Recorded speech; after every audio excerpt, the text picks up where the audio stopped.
Assalamualaikum warahmatullahi wabarakatuh. Saya Cikgu Muzaffar, Guru Akademik di Mahat Tarbiyah Haraki An-Nur, Kuala Ketil, Kedah, Malaysia.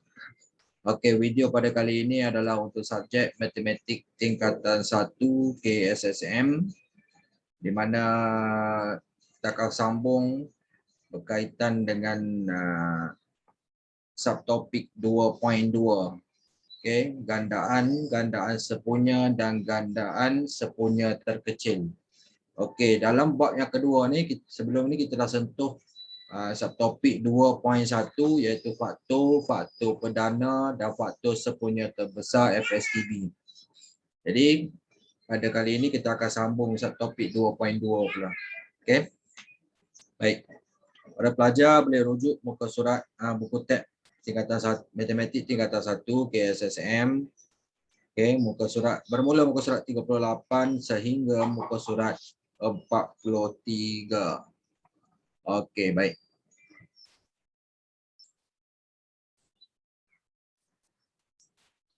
Okay, standard pembelajaran yang pertama, menerang dan menentukan gandaan sepunya bagi nombor bulat. Apakah gandaan sepunya? Okey, perhatikan contoh. 9 darab 1 sama dengan 9. 9 darab 2 sama dengan 18. 9 darab 3 sama dengan 27. Nombor 9 didarab dengan 1, 2, 3 untuk menghasilkan 9, 18, 27. Okey, dan seterusnya lah kalau 9 darab dan seterusnya. Okey, 9, 18, 27 ni disebut sebagai gandaan bagi 9. Okey, baik. Aktiviti penerokaan 3 secara berpasangan. Tujuan dia menerang dan menentukan gandaan sepunya. Arahan lakukan aktiviti ini secara berpasangan. Langkah 1, senaraikan 5 gandaan pertama bagi 6 dan 8. Langkah 2, adakah terdapat nombor yang disenaraikan merupakan gandaan bagi 6 dan juga gandaan bagi 8? Langkah 3, bincang dengan rakan anda dan terangkan ciri-ciri nombor itu berhubung dengan 6 dan 8. Hasil daripada aktiviti penerokaan 3 ini didapati bahawa 24 merupakan gandaan bagi 6 dan 8. Ini bermaksud 24 boleh dibahagi tepat dengan 6 dan 8. Jadi nombor 24 disebut sebagai gandaan sepunya bagi 6 dan 8. Okey, kita faham kat situ ya. Tadi gandaan, yang ini gandaan sepunya. Kita pergi pada contoh 9 tu. Tentukan sama ada 32 ialah gandaan sepunya bagi 2 dan 8 atau bukan. B, 60 ialah gandaan sepunya bagi 5, 15 dan 24 atau bukan. C, 72 ialah gandaan sepunya bagi 8, 9, 18 dan 24 atau bukan. Okey. Kita sambung muka surat 39 tu, penyelesaian dia kat situ. Kita tengok. Okey, bagaimana kita nak tahu kata 32 tu gandaan bagi 2 atau 8 atau bukan? Okey. 32 bahagi 2 dapat 16. 32 bahagi 8 dapat 4. Okey, maksudnya kat sini 32 boleh dibahagi tepat dengan 2 dan 8. Maka 32 ialah gandaan sepunya bagi 2 dan 8. P tadi. Adakah 60 ni gandaan sepunya bagi 5, 15 dan 24? Okey, 60 bahagi 5 dapat 12. 60 bagi 15 dapat 4. 60 bagi 24, 2 bagi 12. Maksudnya kat sini 60 tidak boleh dibahagi tepat dengan 24. Jadi ketiga-tiga ni kata 24, maksudnya 60 bagi 24 ni dapat baki. Yang lain tu tak ada baki. Jadi maka 60 bukan gandaan sepunya bagi 5, 15 dan 24. Okey. C, adakah 72 ni gandaan bagi 8, 9, 18 dengan 24? 72 bagi 8 dapat 9. 72 bagi 9 dapat 8. 72 bagi 18 dapat 4. 72 bagi 24 dapat 3. 72 boleh dibagi tepat dengan 8, 9, 18 dan 24. Maka 72 ialah gandaan sepunya bagi 8, 9, 18 dan 24. Itu saja cara dia lah. Okey, baik. Cikgu nak terus pergi kepada contoh 10 ni, muka surat 40. Senaraikan 5 gandaan sepunya pertama bagi 2, 3 dan 4. Okey, mula-mula sekali kita senaraikan gandaan 2. 2, 4, 6, 8, 10, 12, 14. Gandaan 3, 3, 6, 9, 12, 15. Gandaan 4, 4, 8, 12, 16. Maksudnya kat sini kita buat gandaan setiap nombor tu sehingga dia dapat yang sepunya dia. Gandaan sepunyanya kat situ adalah 12. Okey, cara kita nak senaraikan 5 gandaan sepunya pertama, mula-mula sekali kita tentukan gandaan sepunya pertama bagi 2, 3 dan 4 tu. Okey. Kemudian tentukan gandaan bagi gandaan sepunya pertama itu. Mula-mula kita dapat gandaan sepunya dia 12. Okey. Maka 5 gandaan sepunya pertama bagi 2, 3, 4 ialah okey, selepas 12 tu. Okey. Selepas 12, gandaan lagi 12 ialah 24. Gandaan lagi 12 ialah 36. Gandaan lagi 12 ialah 48. Gandaan lagi 12 ialah 60. Jadi 12 darab 1, 12, 12 darab 2, 24, 12 darab 3, 36, 12 darab 4, 48, 12 darab 5, 60. Maksudnya 5 gandaan sepunya pertama. Okey. Maksudnya 12, 24, 36, 48, 60 ni juga gandaan bagi 2, 3 dan 4 tadi. Okey. Untuk lebih mahir berkaitan dengan cara penyelesaian ni, para pelajar boleh buat latih diri 2.2a ni, muka surat 40 ni, jawapan boleh rujuk di bahagian belakang buku teks ni jawapan. Okey, baik, kita pergi kepada standard pembelajaran yang kedua. Okey, menentukan GSTK. GSTK ni gandaan sepunya terkecil bagi 2 dan 3 nombor bulat. Okey, kita telah mempelajari bahawa gandaan sepunya bagi 6 dan 8 ialah 24.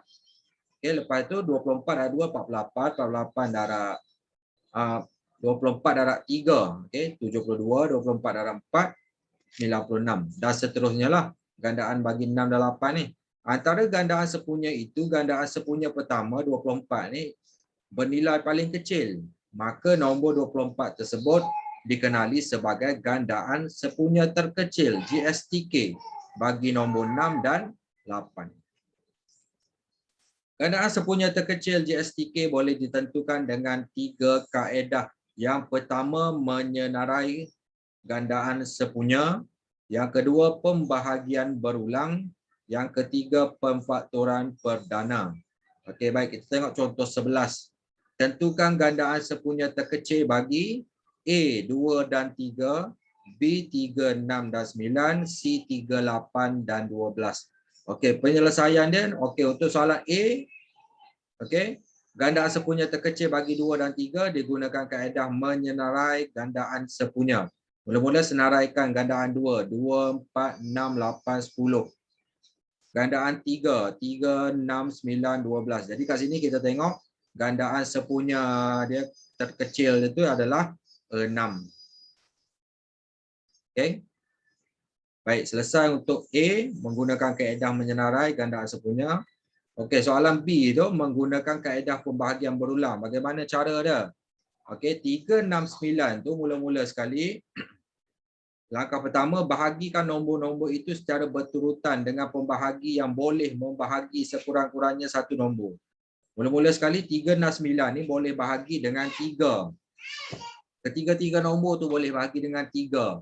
Jadi 3 bagi 3 dapat 1, 6 bagi 3 dapat 2, 9 bagi 3 dapat 3. Okey, nombor 1, 2, 3 ni. Okey. Lepas tu nak bagi dengan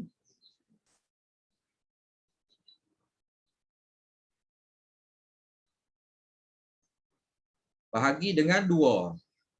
Okey, macam 1 ni. Okey, dah tak boleh nak bagi dengan dah tak boleh nak bahagi dengan 2 atau 3, jadi nombor 1 ni turun ke bawah. Okey.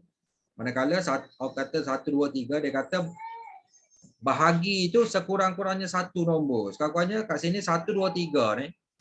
1 dah tak boleh nak bagi dengan 2, 3 dah. Jadi antara 2 dengan 3 ni, yang paling kecil kita boleh bagi dengan 2. Okey, 2 bahagi 2 dapat 1. Maksudnya kita nak bahagi ni sehingga nombor tu dah jadi nombor 1. Okey, dah tinggal 1. Jadi 2 bagi 2 1. Okey. 3 nak bagi 2 nak dapat jawapan tepat tak boleh, jadi 3 tu turun ke bawah. Jadi yang akhir sekali ni tinggal yang 1 turun terus. Jadi 3 bahagi 3 dapat 1. Dia macam tu cara dia. Okey. Mula-mula bahagi 3 dulu dapat 1 2 3, lepas tu 1 turun bawah. Mula-mula dia bahagi dengan 2, lepas tu bahagi dengan 3. Okey, lala tinggal 1 semua bagi bawah hasil dia. GSTK untuk 369 ni cara kita nak kira dia, kita baca daripada atas ke bawah. 3 darab 2 darab 3 dapat 18. Okey, gandaan sepunya terkecil dia. Untuk soalan C tu 3, 8 dan 12 tu guna kaedah pemfaktoran perdana. 3 faktor perdana dia 3. 8 faktor perdana dia 2 darab 2 darab 2. Okey, dapat 8. Manakala 12, 2 darab 2 4, 4 darab 3. Dia dapat 12. Okey. Selepas itu, gandaan sepunya terkecil bagi 3, 8 dan 12 ni kita tengok kat sini. Okey, 2 turun bawah ni. 2 turun bawah, 2 turun bawah, 3 turun bawah kat sini. Jadi, kita ambil semua ni kita darabkan. 2 darab 2 darab 2 darab 3. Jadi, gandaan sepunya terkecil bagi nombor 3, 8 dan 12 ni ialah 24. Okey. Ada juga kaedah alternatif untuk kata ni contoh 3, 8, 12 ni. Mula-mula sekali kena pasti nombor yang terbesar iaitu 12. Okey, baik.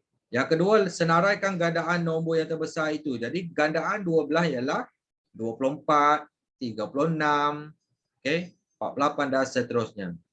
Okey. 24 pula boleh dibahagi tepat dengan 2 dengan 3 dan 8. Okey.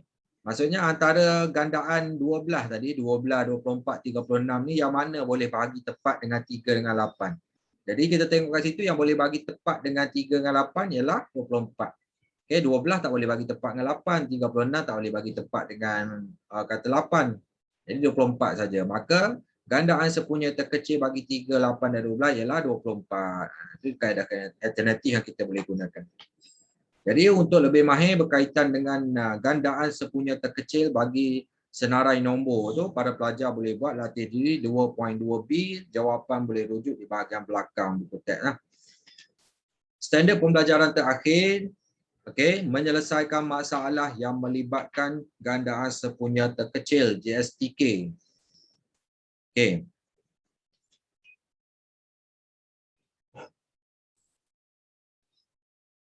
Kita tengok contoh kat situ. Minuman kopi dijual dalam 6 tin sekotak dan minuman teh dijual dalam 9 tin sekotak.